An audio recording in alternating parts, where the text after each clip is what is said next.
Emas, logam yang paling lunak atau mudah dibentuk, dipandang sebagai logam berharga karena tekstur, kepadatan, dan titik cairnya yang tinggi.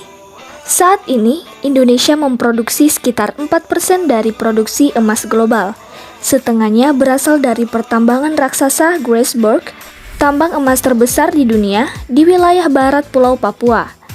Tambang ini yang diyakini memiliki cadangan emas terbesar di dunia, dimiliki secara mayoritas oleh perusahaan Freeport, MC Moran, Copper and Gold Inc. yang bermarkas di Amerika Serikat dan menjadikan perusahaan ini pembayar pajak terbesar kepada pemerintah Indonesia.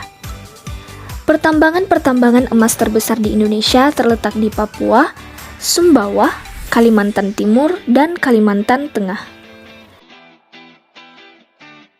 Menurut analisis yang dilakukan oleh para peneliti dari Universitas Bristol, emas berasal dari tabrakan meteorit lebih dari 200 juta tahun setelah bumi terbentuk.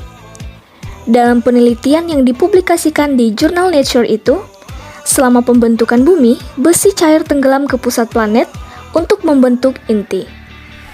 Besi cair ini tidak memasuki perut bumi sendirian, tapi membawa seluruh logam mulia. Hasil ini didapatkan oleh para peneliti setelah menganalisis bebatuan dari Greenland yang berusia hampir 4 miliar tahun.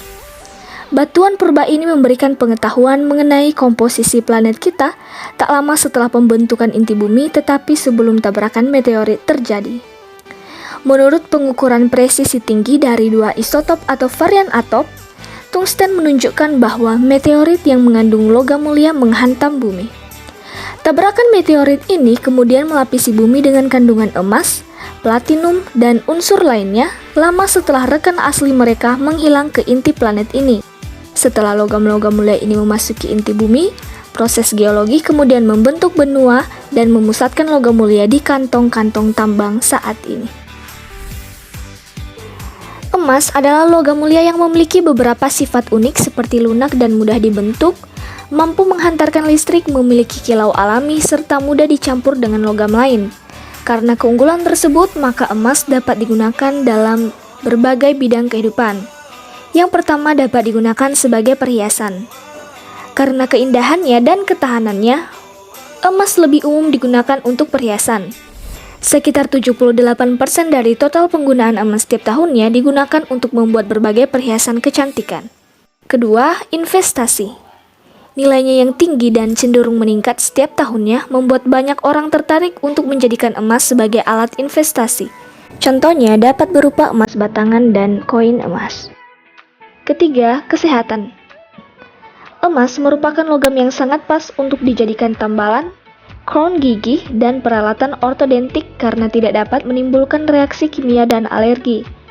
Emas ternyata sudah digunakan di dunia kedokteran gigi sejak tahun 700 sebelum Masehi dan kemungkinan besar akan terus digunakan di masa datang untuk memperbaiki gigi yang rusak karena keunggulannya tersebut.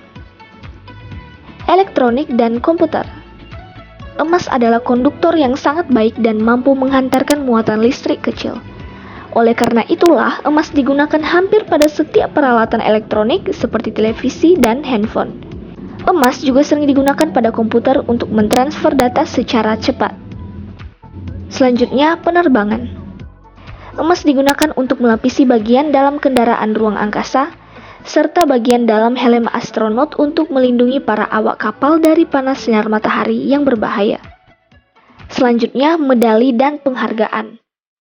Karena keindahan dan kemewahan tersebut, maka emas pun juga dinilai sebagai logam yang paling sesuai untuk membuat benda-benda penting seperti mahkota dan medali untuk berbagai macam penghargaan mulai dari Academy Awards hingga Olimpiade.